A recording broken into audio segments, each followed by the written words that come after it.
আর আমি খুব সহজে তোমার মাফ করে দিব। আমি তোমাকে বিয়ে করতে চাই রাতুল। এই তো দেখ, তুমি এভাবে রোদের মধ্যে বাইরে বসে আছো কেন পাগলের মতো? মানুষ না অমানুষ, এত বড় একটা জঘন্য কাজ কিভাবে করলেন আপনি? তোমাকেই বিয়ে করবো, কথা দিলাম।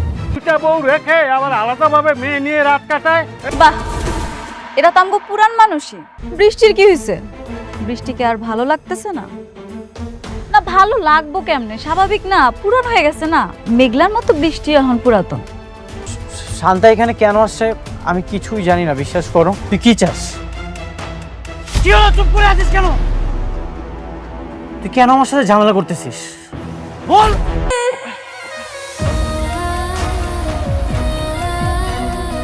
আপনারা আমার জীবনটা বাঁচাইছেন। আমার স্বামী যদি শুনতো এইবার আমার মরা অবস্থা হয়েছে, তাহলে আমার মাইরাই হালাইতো। আচ্ছা শোনো, এইটা যে তোমার বাচ্চা না, এইটা কিন্তু একদম কখনো ঘোষণা করে কাউকে বলবো না, ঠিক আছে? কি যে কন, আমি কেন যাই না শুই না আমার সংসারে আগুন লাগামু কন? আর আপনারাও কখনো এই সন্তানের দাবি নিয়ে আইসেন না। শুনেন, আজ থেকে এই সন্তানের যত খরচ লাগে সব আমি দেব। এই বাচ্চা কাঁদতেছে কেন? ও দুধ খাসনি? ঠিক মতো দুধ খাস নে, ঠিক মতো যত্ন করবি। একমাত্র সন্তান আমার, তোর যদি যত্ন ঠিক মতো না করিস তোর কিন্তু খবর আছে। কাজটা ঠিক হলো না আঙ্কেল, আমার বারবার মনে চাচ্ছে অনেককে গিয়ে সব বলে দিই। একদম খবরদার, এই কথা তুমি মাথায় আনবে না। অনেককে যদি তুমি এই কথা বলো, অনেককে সারা জীবনের জন্য হারাবে। আর অনেকের বউ মেঘলা সোজা আমাদেরকে নিয়ে জেলে ঢুকিয়ে দেবে। হাঁটো। কিন্তু এত বড় একটা সত্যি। চুপ থাকো, কিচ্ছু হয়নি, আসো। এটা আপনি কি করলেন? হ্যাঁ, আমি আপনাকে ডিজাইন দিয়েছি একরকম আর আপনি বিল্ডিং করলেন অন্যরকম। এটা হইল কিছু? আমি আপনাদেরকে বলে রাখি, আমি ঠিক যেই ডিজাইনটা দিয়েছি আমার ঠিক সেটাই চাই। বুঝতে পারছেন আপনারা? যান কাজ যান। আরে কি ব্যাপার, আপনি এখানে কেমন আছেন? এই তো ভালো, পাশ দিয়ে যাচ্ছিলাম। আমার এখানে প্রজেক্টের কাজ চলতেছে। তুমি কেমন আছো? আমি আমি কি আর ভালো না থেকে পারি? কেউ যখন উপর ওঠার সিঁড়ি পেয়ে যায় তখন তো ভালো না থাকার প্রশ্নই আসে না। ঠিক ঠিক, কথা ঠিক।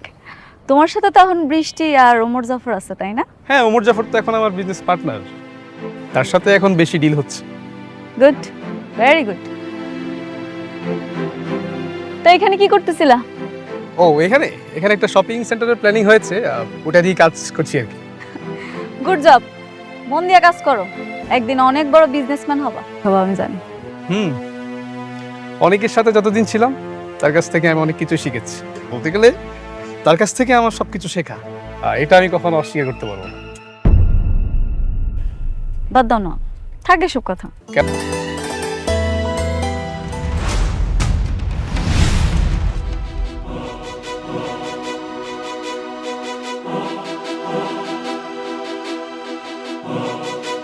তুমি আমার অ্যাপয়েন্টমেন্ট ছাড়া আমার চেম্বারে বসে থাকার সাহস তোমারে কে দিল? মেঘলা, তুমি আমাকে ভুল বুঝতেছো। সেদিন আমি শান্তাকে নিয়ে আসিনি। ঠিক তুমি চলে যাওয়ার পরে ও স্বীকার করেছে এই সব কিছু রাতুলের চক্রান্ত। তা আমি কি করব? আমার এগুলো শোনাতে আসছো কেন? তুমি কি ভাবছো আমি শালিমা চৌধুরী? তোমার মতো সস্তা বস্তি মার্কা লোকের কথা শোনার কোনো সময় আমার কাছে নাই। এই তুমি জানো না, তোমারে দেখলে আমার মৃত বাচ্চার কথা মনে পড়ে যায়। তারপর তুমি কেন আসো আমার কাছে? বারবার বলছি না তুমি আসবা না? কারণ আমি চাই না তুমি আমার থেকে দূরে থাকো। আমি তোমারে ভুল বুঝিনি। তোমারে দেখলে আমার খালি কোলটা উপহাস করে। তুমি আমার সন্তানের খুনি। তুমি কেন আসো বারবার আমার সামনে? আমি তোমাকে অনেক ভালোবাসি, সারা জীবন এইভাবেই ভালোবাসতে চাই। এই জন্য কিন্তু আমি সব কিছু ছেড়ে দিয়েছি। আমি এখন বস্তিতে গিয়ে আছি, সেখানেই পড়ে আছি। কোটি টাকার ব্যবসা, বিলাসবহুল জীবন, গাড়ি, সব কিছু কিন্তু ছেড়ে দিয়েছি শুধুমাত্র তোমার আশায়। আমি চাই তুমি আমাকে ক্ষমা করে দাও। তোমার মুখে ভালোবাসার কথাটা মানায় না। আর তুমি কি ভাবছো বস্তিতে গিয়া থাকলে সবকিছু ঠিক হয়ে যাইব? কোনো কিচ্ছু ঠিক হইব না।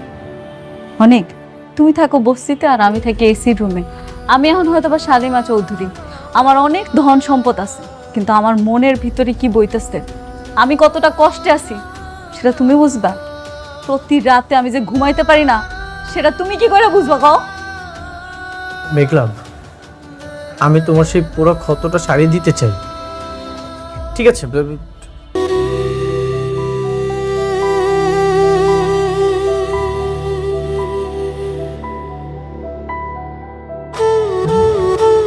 একটু দাঁড়াও তো।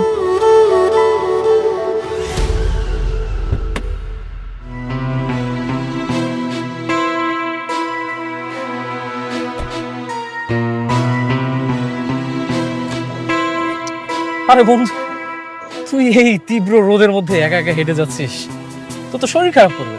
এ ধর ছাতা নে। তোর ছাতার ছায়া আমার মাথার রোদটুকু আড়াল করতে পারবে, কিন্তু আমার বুকের ভেতরে যে জ্বলন্ত আগুন সেটা নিভিয়ে দিতে পারবে না। দেখ, সহানুভূতি আর করুণার মধ্যে যে একটা সীমারেখা থাকে, তুই তো সেটা পার করে গিয়েছিস। তোর এই সব কলুদার সমাধান হয়তো আমি না হতে পারি। রাতুল প্লিজ, অন্ধকারে পথ হারানো এই বন্ধুর হাতটা তুই এখন ছেড়ে দে, তুই আমাকে একা থাকতে দে। তো পেনটা আমি বুঝি, আবার আমার শান্তি লাগাটাও বুঝি।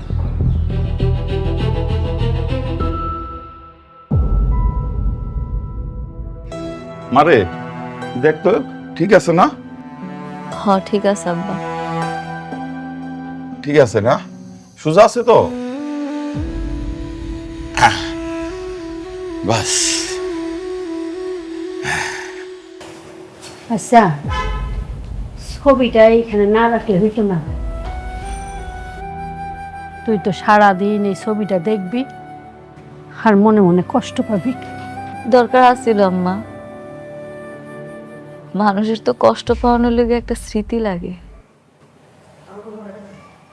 আমার কাছে আমার সন্তানটার কোনো স্মৃতি নেই। আমি কি লয়ে বাচ্চা রয়েছি, এখন এই ছবিগুলো আমার সম্বল। আচ্ছা আম্মা, তোমার একটা কথা জিগাই, আমার বাবুরা দেখতে কেমন আছিল গো?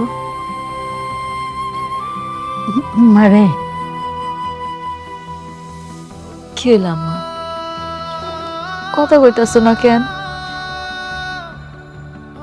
আমার বাবুরা দেখতে কি আমার মতো আছিল? ওর চোখগুলান কি আমার মতো বড় বড় আছিল? ওর নাকটা কি আমার মতো আছিল আম্মা? মারে তখন তো তুই অজ্ঞান ছিলি, একেবারে মরি মরি অবস্থা। তখন তোরে দেখুম না বাচ্চা দেখুম, আমরা তো মা বাচ্চাটারে ভালো করে দেখি নাই, সময় পাই নাই। তাও তো তোমরা ওরে কবর দেওয়ার আগে একটা নজর দেখতে পারছো, আমি তো ওরে শেষ দেখাটাও দেখতে পারি না।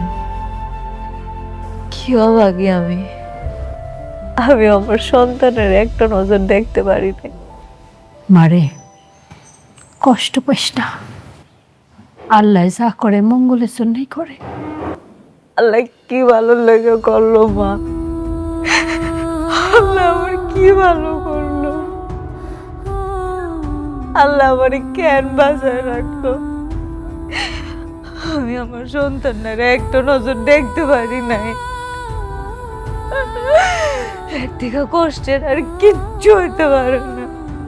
আমি প্রত্যেকটা রাত্রে ঘুমানোর সময় আমার সন্তানের মুখটা দেখতে পাই না।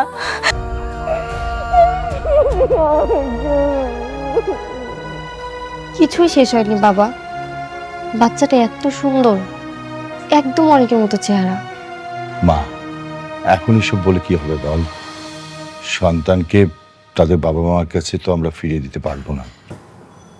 বাবা তুমি একবার ভেবে দেখো, আমার সন্তান হবে না, এটা শুনে আমার কত কষ্ট। আর যার সন্তান হয়েছে জীবিত আছে, তবুও তার সন্তানের কাছে যেতে পারছে না, তাহলে তার কত কষ্ট। মন খারাপ করিস না, আল্লাহ সব ঠিক করে দেবে।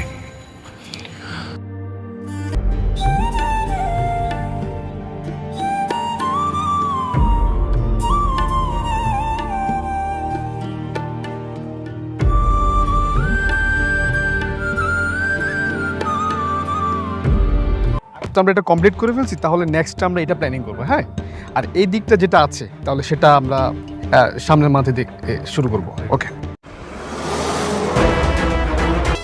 সাবির, জলে নেমে কুমিরের সাথে লড়াই, সাইড থেকে তুমি আমার লোক নিয়ে আসছো কেন?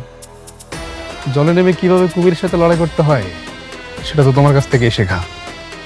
কেন তোমার মনে নেই? অনেকের কাছ থেকে তার সব শ্রমিক তুমি নিয়ে এসেছিলে। টক্কর, আমার সাথে টক্কর দিলে তার পরিস্থিতি কি হয় তুমি অনেককে দেখে বুঝতে পারো নাই? পরে সামাল দিতে পারবা? আমার লেভেলটা না তোমার মতো এরকম নিচু স্থানে না। আমার কোম্পানির লেভেল এখন শালিমা বিল্ডার্স গ্রুপের মতো হাই। তাই হুমকি দিয়ে তুমি আমার একটা চুলো ছিটতে পারবো না। দেখো সাব্বির, আমি কিছু করতে চেয়েছি আর সেটা করতে পারিনি, এমনটা কিন্তু কখনোই ঘটেনি। আজকের পর থেকে আমার শত্রুর লিস্টে তোমার নামটা খুব সুন্দরভাবে লেখা থাকবে। খেলা হবে। ওকে, আমি অপেক্ষায় থাকলাম, দেখি তুমি কত দূর খেলতে পারো। ওকে, সি ইউ সুন।